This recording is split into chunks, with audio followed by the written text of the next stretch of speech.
morning! Joe Justice here, coming to you live on May 30th, 2023. It is an exciting day. We are into summer. Can you believe it? It is now past Memorial Day. I hope that you had a wonderful Memorial Day weekend, and I hope that you were able to spend a little time with friends and family and remember the reason for Memorial Day, to honor and celebrate those who gave their lives for us. In the past, there's been so many that have protected our freedom and watched over us. It is for those people that we celebrate Memorial Day, and I hope that you had the opportunity to do that.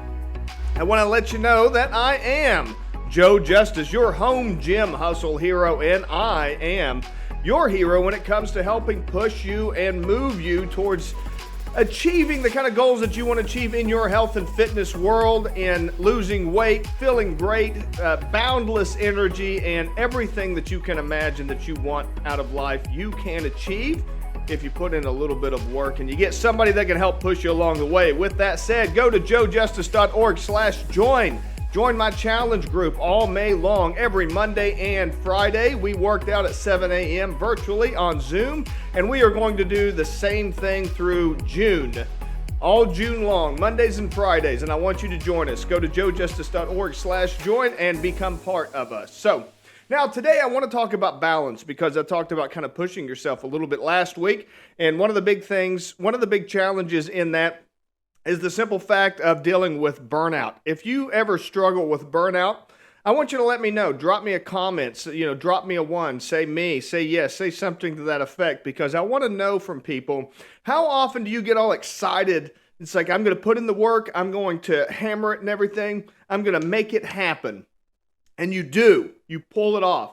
You're on your diet every single day. You use your little app and you record all of your calories every single day. You go to the gym, you take that extra hour. You end up spending 3 hours in the gym because you go there, you change into your new gym clothes that you just bought. You're excited about it. You do your workout. You do a solid hour-long workout. Then you sit in the sauna for a half hour and sweat out all the toxins. And then you go to the shower and you take your shower. You feel great all week long. You're feeling awesome, and you're unstoppable. You've got this insatiable kind of hunger to keep moving forward every single day. And then, something happens.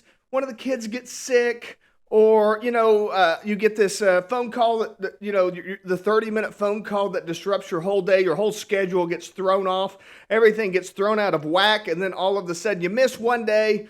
Then the next day you go, and you know what? You kind of get there, but you kind of go through the motion. And then after that, after a couple more days of that, then I'm not even gonna go in today. And before long, all that fire in you is gone. All of that energy, all of that unbridled passion, it's gone now. And where did it go? And what happened to it? Well, that's kind of the situation that you run into when you run into burnout. And that's the thing that you want to try really hard to avoid. It's really important to understand that that's a real challenge. That, you're not alone in that. One of the biggest challenges that people have is that ability to push themselves forward and to keep moving forward. It's a legitimate challenge. And the best way that I've found to deal with it is, first and foremost, to always take small steps, not gigantic, willpower requiring massive steps.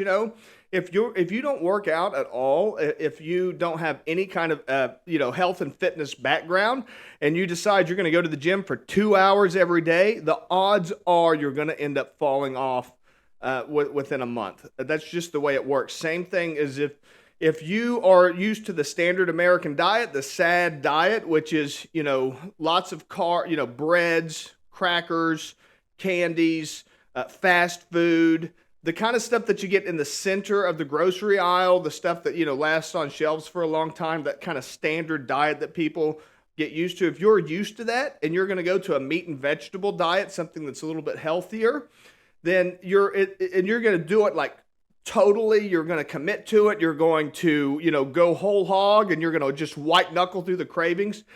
It's probably not going to work out for you in the long run. Now, there are definitely stories where it happens, but in the long run, you're going to have a really difficult time.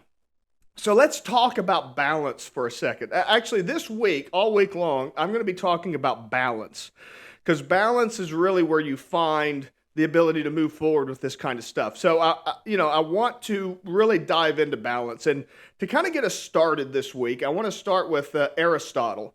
Aristotle, you may know from your high school philosophy classes, was one of the earliest philosophers, and he was right up there with Socrates and Plato and all those guys way back in ancient Greece. And one of the ideas that he had was that all virtues are directly between two vices. And it's a really kind of an interesting way to approach things and to think about virtues. So he would say, for example, if you had cowardliness on one end, say you had a string stretched between two poles. On one end, there was cowardliness. On the other end, there was foolhardiness, right? Directly in the center, right in the middle, is bravery, okay? So if you're too cowardly, then you're not brave. If you're too foolhardy, then you're not brave. You're stupid, right?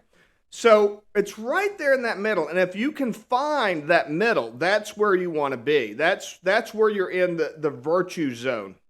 I think the exact same thing applies to just about everything in life. If you're too far to either pole, then you're going to fall off in a lot of directions. Now, here's kind of the challenging part with that, and this is kind of the interesting thing. At what point do you know that you're being too foolhardy? At what point do you know that you're being too cowardly? The truth is, you don't usually know until after the fact, right? When you look back, and sometimes it can be years later, you look back and you say to yourself, I should have been braver there. I should have been less cowardly. I was way too close to being cowardly. Or you look back and say, man, that was stupid of me. I should have never have gone that far. And you're going to find that a lot in life. You want to lean into challenges. You're going to want to lean into them and go as far as you can into them. But maintain that perspective that you could be going too far, and don't be afraid to back off a little bit. And keep that in mind when it comes to achieving all of your goals: health, fitness, diet, work-life balances. All of those balances become extraordinarily important. Don't wait too long to have to look back. Don't wait till your kids are grown to realize I should have spent more time with them. Find the balance now. Look for it now. Be active now, and you will have a better outcome in the long run. I hope that you found this helpful. I hope that you find balance in your life today. I hope that you have a wonderful week. Be sure to like, share, subscribe. If you find that this would be helpful for someone, tag them in the comments, drop me a comment, and let me know what you think. I would love to hear from you guys, and be sure to go to joejustice.org/join. Join my health and fitness group all month long in June. All May, we did workouts via Zoom Mondays and Fridays, and we're going to do the same thing in June. It was so much fun. We're going to keep doing it. So, joejustice.org/join. And until tomorrow, we'll talk more about balance. Until then, bye-bye for now.